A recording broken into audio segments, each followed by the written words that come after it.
have to make sure you are 100% accurate. We don't need to lie. We got the side of truth on our side, right? Freedom, justice, all these things. But you can never, and don't ever think that what you have to do is, don't ever think that you need to, well, I need to embellish a little bit. Don't ever do that. Don't ever try to make it more than what you have. Because these mainstream media outlets, they will destroy you.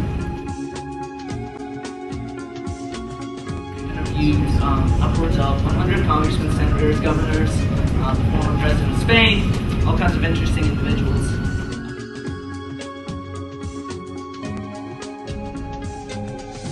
What's great about the citizen journalist is we saw this during the town hall protests and rallies during the August recess is swarms of people just getting in their congressman's face and confronting them, grilling them on camera why they're supporting legislation that would be disastrous for the country. You are relevant, and a lot of those old moss-backed media people are not relevant. And I think they actually know it. I think they can feel it. They can feel the world creeping in on them, and they can understand that the torch is being passed to a new generation. No stretching, because this world is full of all kinds of outrageous facts. There's no stretching required. You've got to be unique in your approach, and you need to use your mind and your creativity with the tools that are around you. You can't look back at history and say, well, Woodward and Bernstein got this right, so we'll use that model. But what you can do is use the model of being unique, being insightful, being relentless, persistent, and use the instincts that you have in your critical thinking skills, match it with all the technology you have available today. Each one of us as members of Congress, we have different pet peeves and different areas that really grate us that we would like to have somebody go in and maybe investigate and figure something out with.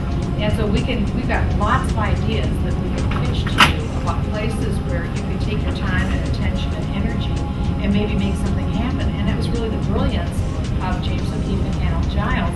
They just had an idea, and they were able to carry that out with the most absurd scenario and make the point. And we should, I think, always look for the absurdity and turn it on. Because one thing that I find is very effective in Congress, when I quote the other side, nothing infuriates the radical left more than when we quote them.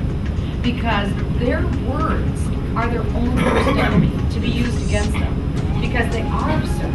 They are so far out there. They will not take stories from you. It isn't just even political, it's professional. It's a jealousy. It's like if they take stories that go viral or on the web, it's an acknowledgement that stories can break virally on the web. It's an acknowledgement that you don't need the journalist gatekeepers anymore.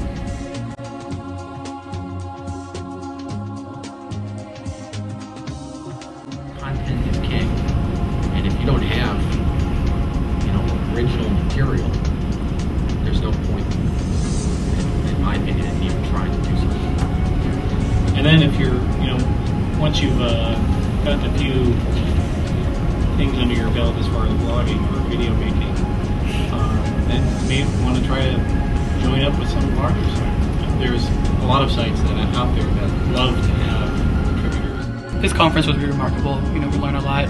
We got congressmen here who are telling us how they can help us spread the word around and muse to assure us that the mainstream media is not necessarily the only tool for success. I thought this was a spectacular practice today in citizen activism with teeth in it. And I'm glad I came because I'm going away today much more motivated about being creative and not being afraid to do videos like James O'Keefe has done and expose the truth and fight for it, and I feel more empowered just by being here today. And I would like to thank the Washington News Observer for the opportunity to be at the Citizens Journalism Conference. I thought it was great. There were some very interesting panels.